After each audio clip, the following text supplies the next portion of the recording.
Hey there, Dave Sobel here, host of the Business of Tech podcast. Today, we're going to talk a little bit about messaging and how language on a website should be about the customer and not the MSP. Hit that like and subscribe button, and let's dive right in.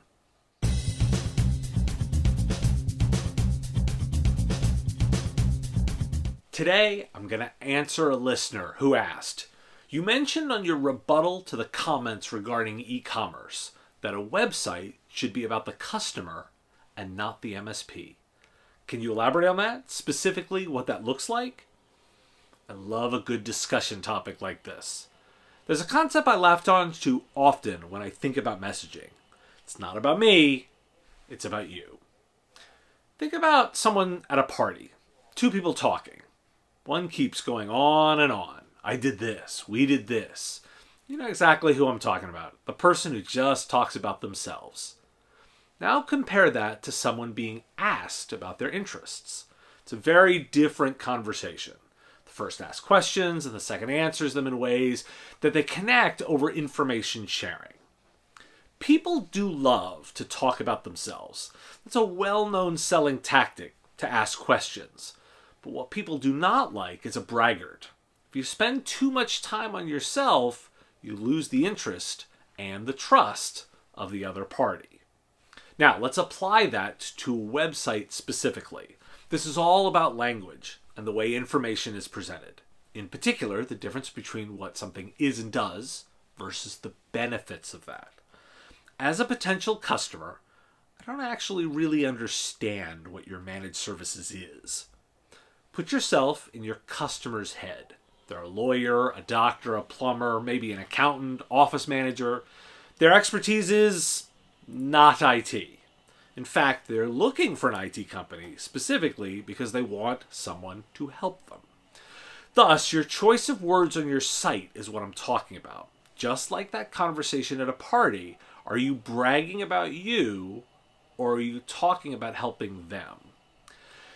Here's an example to break it down. I pulled this sentence from an MSP's website. Our industry-leading security information event management SIM tools will monitor, detect, and protect against all security-relevant events. We use a layered security model that combines the latest threat intelligence with a deep understanding of every possible angle of vulnerability. How many of those words do you think a customer actually understands? It even includes the acronym. Let's see, buzzword bingo, security information event management, security related events, layered security model, threat intelligence. Do you think potential customers actually understand this? Just for the record, this example I pulled, that website actually lists no geek speak as a benefit below that paragraph on their website. I kid you not. How about this? If you offer DNS protections as one of your products, do you think potential customers know what DNS is and why you would protect it? Let's think about it this way too. Let's assume for a moment on your website you have a menu bar that includes managed security service, managed IT service, and cloud managed services. If you're a customer, what do you need? Now, I want to contrast with another services space. Financial advising. Again, there's some complexity to the way they sell too. Here's their approach. You dream it, we'll help you live it. The big button, start planning. A section, what you get with us is a partner, a plan, and best-in-class products and services. You know what they aren't listing? The specific products and services. In fact, it's the planning they focus on. The big call to action buttons are to connect to an advisor. And for those wondering about my e-commerce statement, they have that too. They have interactive tools to ask what the goals are, my demographics, and electronically let me book the actual appointment. I'm not waiting on a call back. The content is written in a way that's about the customer's outcome, my dreams, my goals, not what they're selling me. There's no buzzwords about IRAs, SEPs, 401ks. It's not a menu of services. It's information about planning to get to the goal. Let's apply that back to the IT provider's website. Are you focused too much on the details of the products or services rather than what you get? Take your editing pen to your website. What is the most simple, pure, and easy message you can convey? Will a fifth grader understand it? Will they know what to do? There's a myth that consumers, customers, want choice. They don't. What they really want is confidence that they're making the right choice. That's your goal. Can you convey information that they need to make the right choice and remove information that takes away from that goal?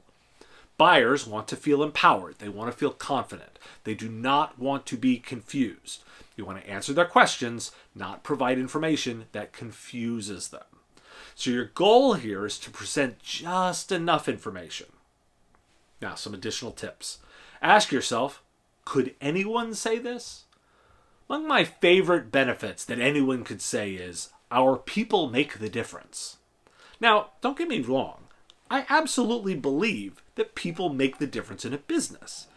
But who wouldn't say this?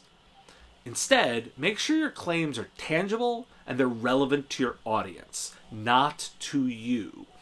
What expertise are you bringing that's uniquely you? How do you measure success for your clients, and how do they know they've achieved it? Make it about them and not about you. Thanks for watching this bonus episode of The Business of Tech. If you like what you heard here, hit that like button and hit subscribe. It really helps, and I appreciate the time that you do that.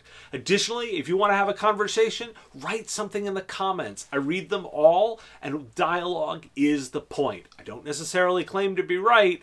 I do want to make sure that we've engaged correctly. If you really like this content, you can find it daily on the Business of Tech podcast. Go to businessof.tech, click the big blue subscribe button, and find the podcast on whatever podcatcher you like to listen on. It's available on Apple Podcasts, Spotify, Google, or wherever fine podcasts are found. And if you want to help with the content delivery and want to get access to things early, I've got a Patreon. You can support me directly. Go to patreon.com/MSPradio, and it's give what you want. You set the value of the content and help me make this kind of delivery on an ongoing basis. Thanks for listening, and I will talk to you again soon.